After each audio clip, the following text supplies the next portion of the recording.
Hello friends, स्वागत है आप सभी का लव नेक्स्ट डोर के पार्ट 14 में।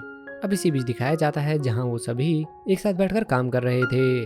उसी समय तेही हेल्प के लिए वहां पर किसी को बुलाने आती है, पर फिर से रयू उसकी हेल्प करने में सबसे आगे पहुंच जाती है। तेही के कहने पर कि जिस जार को उठाने वाले हैं वो काफी भारी है, इसलिए उसे किसी मैन की जरूरत होगी। रयू कहने लगती है कि उसे चिंता करने की जरूरत नहीं है और वो उस काम को आसानी से कर पाएंगे। अब वो दोनों ही उस जार को उठाकर ले जाने लगते हैं। अब उन्हें स्ट्रगल करते हुए देखते ही उसे ये कहकर जाने लगती है कि उन्हें किसी की हेल्प चाहिए होगी, पर रयू फिर से कहने लगती है कि वो इस काम को अकेले ही कर लेगी। पर कुछ दूर जाते ही रयू अचानक से लड़खड़ा जाती है और उसकी वजह से वो पूरा जार नीचे गिरकर टूट जाता है। ये आवाज सुनकर उसी समय स्यंगू भी वहां पहुंच जाता है। अब जहाँ तेही रयू से उसके बारे में पूछ रही थी, स्यंगू उसके ऊपर चिल्लाने लगता है और कहने लगता है कि वो ये सब कुछ क्या कर रही है। साथ ही कहता है कि उसे केयरफुल रहना चाहिए और जब वो हेल्प नहीं कर सकती तो उसे इस तरह से ट्रबल क्रिएट नहीं करना चाहिए। रयू के कहने पर कि वो इसे अभी साफ कर देगी, स्यंगू उसे फिर से कहने लगता है कि उसे दोबारा से ट्रबल क्रिएट करने की जरूरत नहीं है। वहीं उसकी बातों से रयू काफी ज्यादा हैरान लग रही थी। तेही भी उसके क्लोथ्स चेंज कराने के लिए रयू को अपने साथ ले जाने लगती है। वहीं स्यंगू के बिहेवियर को देखकर तेही भी काफी सरप्राइज लग रही थी। अब इसी बीच दिखाया जाता है हमें उसी ओल्ड लेडी को जो कि दानो और उसके सीनियर को अपने घर लेकर आई थी, जो कि बहुत ही ज्यादा छोटा था। वो लेडी कहती है कि वो उन्हें अंदर बुलाना तो चाहती है लेकिन उसके घर में बिल्कुल भी स्पेस नहीं है। वहीं दानो के सीनियर भी उनके घर को देखकर काफी सरप्राइज हो जाती है, साथ ही उन्हें आगे से अपना ध्यान रखने के लिए कहने लगती है। उस लेडी के कहने पर कि वो उनके कार्ड को ऐसे फ्री में एक्सेप्ट नहीं कर सकती, दानो कहने लगता है कि इस चीज के लिए उसने पहले ही इंतजाम कर लिया है और उन्हें उस चीज की चिंता करने की जरूरत नहीं है। उसी समय अचानक से दानो को किसी का कॉल आता है और जैसे ही वो फोन पर योंदू का नाम सुनता है वो दौड़ते हुए अपने घर पहुंचता है, जहां एक लेडी उसे बताती है कि उसे फीवर था और उसने उसे मेडिसिन दे दी थी। पर जैसे ही वो कुछ सामान लेने बाहर गई, वापस आकर उसे योंदू नहीं मिली और उसे पता चला कि कुछ पैरामेडिक्स उसे लेकर गए हैं। दूसरी ओर मोम भी अपनी टीम के साथ उसे हॉस्पिटल लेकर पहुंच गई थी, जहां डॉक्टर के पूछने पर मोम उसे उसकी पूरी कंडीशन के बारे में बताने लगती है। अब कुछ देर बाद जैसे ही सिस्टर उसका इलाज करना शुरू करती है, उसी समय दानू भी वहां पहुंच जाता है, जो कि योंदू को देखकर बहुत ही ज्यादा इमोशनल था और उसे कहने लगता है कि उसके डैडी वापस आ गए हैं। अब योंदू जो कि काफी देर से बेहोश थी, दानो की आवाज सुनकर वो भी जग जाती है और उसे होश में देखकर दानो बहुत ही ज्यादा इमोशनल हो जाता है। वहीं मोम भी ये सब कुछ देखकर थोड़ा सरप्राइज लग रही थी। इसी बीच दिखाया जाता है जहां तेही और म्योंग्यो उस पास्ता को इकट्ठा कर रहे थे। उसी समय रयू भी वहां पहुंच जाती है। म्योंग्यो कहने लगता है कि उसे चिंता करने की जरूरत नहीं है और ऐसी चीजें तो होती रहती हैं। रयू के कहने पर कि जो पास्ता खराब नहीं हुआ है उसे वो यूज कर सकते हैं। वो सभी डिनर के लिए अलग अलग प्लान्स बनाने लगते हैं, पर जैसे ही रयू उन्हें एक डिश का नाम बताती है, उन दोनों के एक्सप्रेशन चेंज हो जाते हैं। अब नेक्स्ट सीन में हम देखते हैं कि रयू उस डिश के लिए इंग्रेडिएंट बनाना शुरू कर देती है। वहीं म्योंग्यू, नायुन और बाकी सब काम तो कर रहे थे, लेकिन वो इस काम को करने से काफी ज्यादा इरिटेट थे। अब फाइनली काफी देर काम करने के बाद जैसे ही वो डिनर करने बैठते हैं, रयू के पूछने पर वो कहने लगते हैं कि उसकी ये डिश बहुत ही ज्यादा अच्छी है और उन्होंने एक्सपेक्ट नहीं किया था कि उन्हें डिनर में इतनी अच्छी डिश खाने को मिलेगी। पहले जो कि काम करने में इतना ज्यादा इरिटेट हो रहे थे, अगले ही पल वो रयू से दोबारा से उनके बाउल में खाना डालने के लिए कहने लगते हैं और इस चीज से रयू भी काफी ज्यादा खुश हो जाती है। अब सीन शिफ्ट होता है जहाँ रयू आराम से बैठकर बर्तन धो रही थी। उसी समय तेही उसे वहां आकर कहने लगती है कि उसे अब ये करने की जरूरत नहीं है और कल सुबह वो इसे कर लेंगे। रयू कहती है कि वो रॉक पेपर सीजर में फेयरली हार चुकी है, साथ ही उसने उसका पॉट भी तोड़ा है तो उसे उसकी भरपाई तो करनी ही होगी। तेही भी कहती है कि वैसे ये तो उसे करना होगा क्योंकि उसका हर एक पॉट 1 मिलियन से ज्यादा का है। तो ये सुनकर रयू काफी शॉक हो जाती है, पर फिर तेही कहने लगती है कि वैसे वो इस चीज को इवन कर सकते हैं और जो डिश उसने बनाई थी वो बहुत ही ज्यादा अच्छी है और क्या वो उसे उसकी रेसिपी बता सकती है। ये सुनते ही रयू उसे उस रेसिपी के बारे में सब कुछ बताने लगती है कि किस तरह से उसे ये सारे इंग्रेडिएंट्स डालने होंगे। लेकिन खाना बनाने में तेही की नॉलेज देखकर रयू कहने लगती है कि उसे अभी बहुत ही ज्यादा टाइम लगने वाला है।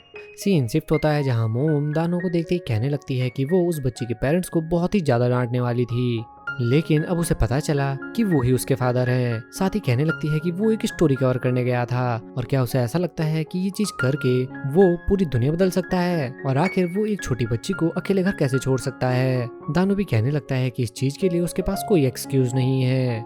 मोम कहने लगती है कि जब वो पहली बार योंदू से मिली थी तब भी वो अकेली थी और वो एक 5 साल की बच्ची को पैरामेडिक्स या पुलिस को कॉल करने के लिए कैसे बता सकता है। दानो जो कि चुपचाप खड़े होकर सुन रहा था, उसी समय नर्स योंदू को भी बाहर ले आती है। योंदू को देखते ही दानो उससे पूछने लगता है कि वो अब कैसी है, पर योंदू अगले ही पल मोम पर ही चिल्लाने लगती है और कहने लगती है कि वो उसके फादर पर ऐसे नहीं चिल्ला सकती।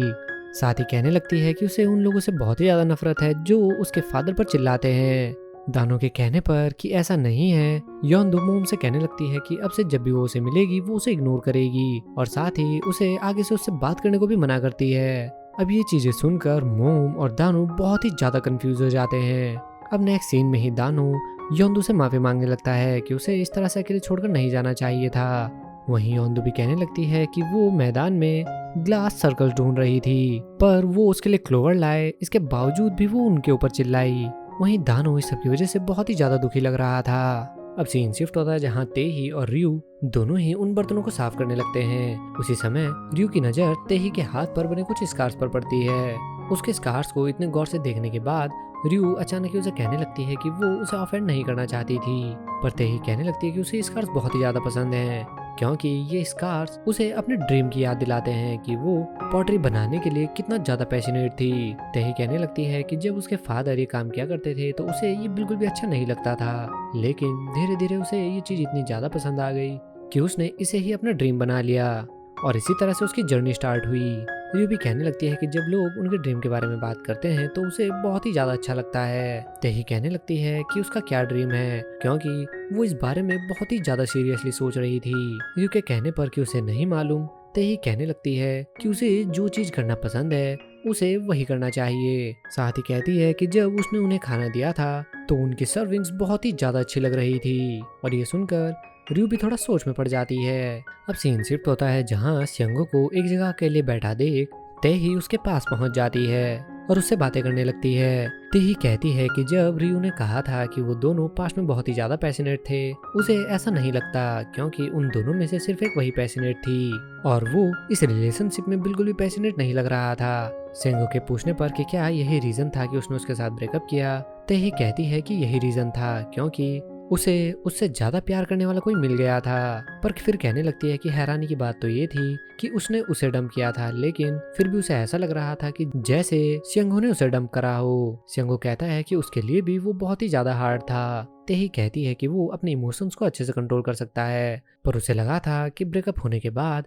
वो उसे एक के बाद एक मैसेज करेगा। स्यंगो भी कहता है कि एक बार नशे की हालत में वो उसे मैसेज करने ही वाला था, पर उसने ऐसा नहीं किया। अब अचानक ही तेही उसे कहने लगती है कि दिन में वो रियू के ऊपर बहुत ही ज्यादा गुस्सा था, स्यंगो के कहने पर कि वो हमेशा ही प्रॉब्लम्स क्रिएट करती रहती है। तेही कहती है कि इसमें उसकी कोई गलती नहीं थी और उस जार में पहले से ही क्रैक था, वो उसे स्टूडियो में जाकर रिपेयर करने वाली थी, लेकिन उस समय वो इस चीज को एक्सेप्ट नहीं करना चाहती थी क्योंकि उस समय शायद वो बहुत ही ज्यादा जेलस फील कर रही थी। और ये बात सुनकर स्यंगो भी थोड़ा चौंक जाता है। इसी बीच दिखाया जाता है रियू को, जिसे नींद न आने की वजह से वो बाहर घूमने आ गई थी, जहाँ घूमते हुए उसकी नजर अपनी उसी टी शर्ट पर पड़ती है जिसे कि अच्छे से धोकर सुखाया हुआ था। और यही हमें दिखाया जाता है कि अपनी ड्रेस चेंज करने के बाद रियू ने उसे पॉलीथीन में पैक करके रख दिया था, जिसके बाद स्यंगो ने उसकी ड्रेस को अच्छे से धोकर वहाँ पर सुखा दिया था। और ये चीज देखकर रियू भी मन ही मन काफी खुश हो रही थी। अब कुछ देर बाद रियू वहाँ पर रखे सभी पॉट्स को खोलकर चेक करना शुरू कर देती है और यही चीज स्यंगो भी देख लेता है, जो कि तेही से बात करने के बाद वहाँ पहुँच गया था।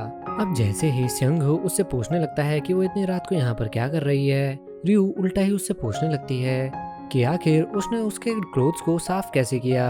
साथ ही कहने लगती है कि अगर उसे भूख लग रही है तो वो उसके लिए खाना बना सकती है, पर स्यंगो मना कर देता है। स्यंगो के पूछने पर कि वो बार बार इन पॉट्स को ओपन क्यों कर रही है, ये कहने लगती है कि वो यहाँ एक ट्रेजर ढूंढ रही है और तेही ने उसे बताया था कि यहाँ पर एक सोया सॉस को पिछले 100 सालों से रखा गया है और वो यही चेक करना चाहती है। अब स्यंगो भी कहने लगता है कि अगर वो इस तरह से काम करेगी तो उसे पूरा साल लग जाएगा और उसे वहाँ पर चेक करने के लिए कहकर खुद दूसरी ओर जाने लगता है। ये देखते ही रियू अचानक ही उसे कहने लगती है कि आखिर वो उसकी हेल्प क्यों कर रहा है और आजकल वो बिना बात के ही पहले उससे झगड़ा करता है और फिर खुद ही इरिटेट होकर उस पर चिल्लाने लगता है। साथ ही कहने लगती है कि आजकल वो उसे बहुत ही ज्यादा डांट रहा है। सेंगो भी ऐसे बिहेव करने लगता है कि मानो वो न जाने किस बारे में बात कर रही हो। अब जैसे ही वो उसे ढूंढना शुरू करते हैं, कुछ देर बाद ही फाइनली रयू को वो मिल भी जाता है। अब जहाँ सेंगो उससे उस बारे में पूछने की कोशिश करता है, वहीं रयू उसे देखकर इतना ज्यादा खुश हो जाती है कि अलग अलग डिशेस का नाम लेने लगती है। सेंगो भी पूछने लगता है कि क्या उसे भूख लग रही है जो वो इतनी सारी डिशेस के नाम ले रही है। अब उसकी बात सुनकर रयू अचानक ही हंसने लगती है और कहने लगती है कि शायद उसे मिल चुका है। सेंगो के कहने पर कि सोया सॉस उसके सामने ही रखा है, रयू कहने लगती है कि वो सभी लोगों के ड्रीम की तरह इतना ज्यादा कुछ इम्प्रेसिव नहीं कर सकती, लेकिन उसे लगता है कि वो खाना बनाना चाहती है। और ये कहते ही रयू खुशी से हंसने लगती है और उसे देखकर सेंगो भी स्माइल करने लगता है। अब रयू को देखकर अचानक ही सेंगो को तेही की कही वही बात याद आने लगती है कि जब वो रयू के साथ होता है तो वो बिल्कुल एक अलग इंसान होता है जो कि एक बच्चों की तरह हरकतें करता है। साथ ही कहने लगती है कि क्या वो जानता है कि वो रयू को देखते हुए कैसा लगता है, और कहने लगता है कि जब भी रयू स्माइल करती है वो सिर्फ उसे देखकर ही स्माइल करने लगता है, और प्रेजेंट में रयू को हंसते हुए देखकर उसे इसी चीज का रियलाइज होता है।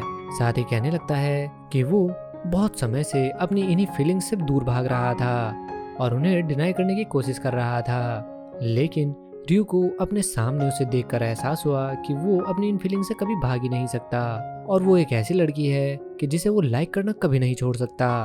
और रयू को अपने सामने इतना ज्यादा एक्साइटेड देखकर सेंगो मन ही मन बहुत ही ज्यादा खुश होने लगता है। और इसी सीन के साथ ये पार्ट भी यहीं पर खत्म हो जाता है। तो मिलते हैं लव नेक्स्ट डोर के नेक्स्ट पार्ट के साथ, तब तक के लिए बाय बाय।